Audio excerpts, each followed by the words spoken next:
సచివాలయంలో సీఎం రేవంత్ రెడ్డి కీలక సమావేశం నిర్వహించబోతున్నారు. కాసేపట్లో పలు రాజకీయ పార్టీలతో సమావేశం కానున్నారు ముఖ్యమంత్రి. రాష్ట్ర గీతంపై ప్రభుత్వం తీసుకున్న నిర్ణయాలను వారికి వివరించబోతున్నారు. సీఎంతో సమావేశానికి వివిధ రాజకీయ పార్టీలకు చెందిన 45 మంది నాయకులకు ఆహ్వానం పంపారు. తెలంగాణ బిల్ పాస్ అయినప్పుడు ఉన్న ఎంపీలతో పాటు Kodandaram, CPI MLA Kunamneni, CPM నేత తమ్మినేనిలకు కూడా ఆహ్వానం పంపారు. విజయశాంతి, సర్వే సత్యనారాయణ, కేకేలకు కూడా సమావేశానికి రావాలని ముఖ్యమంత్రి ఆహ్వానించారు. అయితే సీఎంతో సమావేశానికి విజయశాంతి వెళ్లడం లేదు. సినిమా షూటింగ్ స్కెడ్యూల్ కారణంగా సమావేశానికి హాజరు కాలేకపోతున్నట్లు ఆమె చెప్పారు.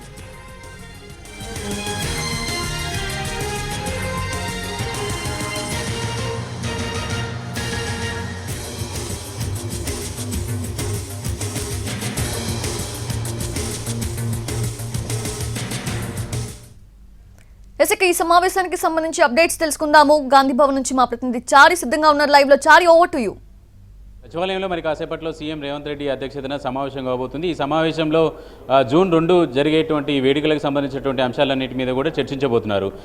రాష్ట్ర ఆవిర్భావ వేడుకలకు సంబంధించినటువంటి సందర్భంగా కొన్ని రాష్ట్ర ప్రభుత్వానికి సంబంధించినటువంటి లోగో, అలాగే రాష్ట్ర గీతానికి సంబంధించినటువంటి అంశాలన్నిటి మీద కూడా గడిచిన వారం రోజులుగా సీఎం రేవంత్ రెడ్డి కసరత్తు చేస్తున్నారు. ఈ కసరత్తులో భాగంగా లోగో ఆవిష్కరణకు సంబంధించినటువంటి కసరత్తు కూడా జరిగింది. కానీ వివిధ రకాల వచ్చినటువంటి సలహాలు, సూచనల మేరకు ఈ లోగో ఆవిష్కరణకు సంబంధించినటువంటి ప్రక్రియని మాత్రం ఈ జూన్ 2న జరిగేటువంటి ఆవిర్భావ వేడుకల్లో ఉండే అవకాశం అయితే కనిపించట్లేదు. ఇక రాష్ట్ర గీతానికి సంబంధించినటువంటి అంశం మీద మాత్రం ఇప్పటికే కొంత క్లారిటీ వచ్చింది. 2.5 నిమిషాల నిడివితో ఉండేటువంటి ఈ రాష్ట్ర గీతానికి సంబంధించి ఇప్పటికే అనేక రకాల కసరత్తు జరిగింది. దాంట్లో మార్పులు చేర్పులకు సంబంధించినటువంటి అంశాలన్నీ కూడా జరిగాయి. ఈ సమావేశానికి మ్యూజిక్ డైరెక్టర్ కీరవాణితో పాటు అంజశ్రీ కూడా ఈ సమావేశానికి హాజరు కాబోతున్నారు. ఈ సమావేశంలో రాజకీయ పార్టీలకు సంబంధించినటువంటి అంశాన్ని కనుక మనం చూస్తే కోదండరాం, అలాగే సిపిఐ, సిపిఎం పార్టీకి సంబంధించినటువంటి ముఖ్య నాయకులందరినీ కూడా ఈ సమావేశానికి పిలిచారు. సుమారు 45 మందిని ఈ సమావేశానికి పిలిచారు. దీంట్లో సర్వే సత్యనారాయణ, కేకే, విజయశాంతి లాంటి నాయకులు కూడా ఉన్నారు. అయితే ఈ సమావేశంలో పిలిచినటువంటి నాయకులంతా కూడా హాజరు కాబోతున్నారు.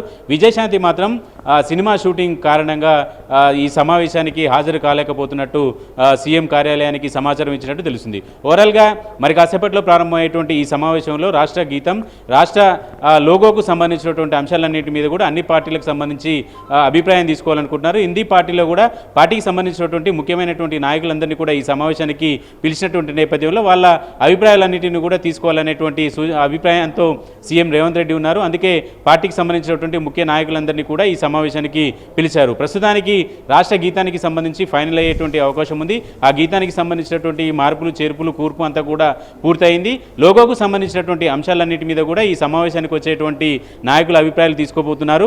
ఇప్పటికీ 200 మందికి సంబంధించినటువంటి విద్యావేత్తలు కావచ్చు, కళాకారులు కావచ్చు, వీళ్ళందరి అభిప్రాయాలను కూడా తీసుకున్నారు. వీరి సూచనలు, సలహాల మేరకు ఇప్పటికీ కొన్ని లోగోలను కూడా ప్రభుత్వం సిద్ధం చేసింది. అయితే ఇప్పటి వరకు ఏది ఫైనల్ అయితే కాలేదు. జూన్ 2న రాష్ట్ర గీతంతో పాటు లోగో కూడా ఆవిష్కరించాలనేటువంటి ఆలోచన చేసినట్టు తెలుస్తుంది. కానీ ఇప్పటికైతే రాష్ట్ర గీతంతో సరిపెట్టుకోవడం, అలాగే లోగోకు సంబంధించినటువంటి అంశంలో అందరి అభిప్రాయాలను కూడా తీసుకోవాలని ప్రభుత్వం నిర్ణయించింది. ఈ సమావేశంలో ఇదే ప్రధాన ఎజెండాగా కాబోతుంది. అలాగే ఆవిర్భావ వేడుకలకు సోనియా గాంధీని కూడా పిలుస్తున్నటువంటి నేపథ్యంలో తెలంగాణ ఇచ్చినటువంటి సోనియా గాంధీకి ఈ సభ ద్వారా కృతజ్ఞత చెప్పాలి అనేటువంటి ఆలోచనతో ప్రభుత్వం ఉంది. కాబట్టి అందుకు సంబంధించినటువంటి ఏర్పాట్లు వీటన్నిటి మీద కూడా ఈ సమావేశంలో చర్చించబోతున్నారు.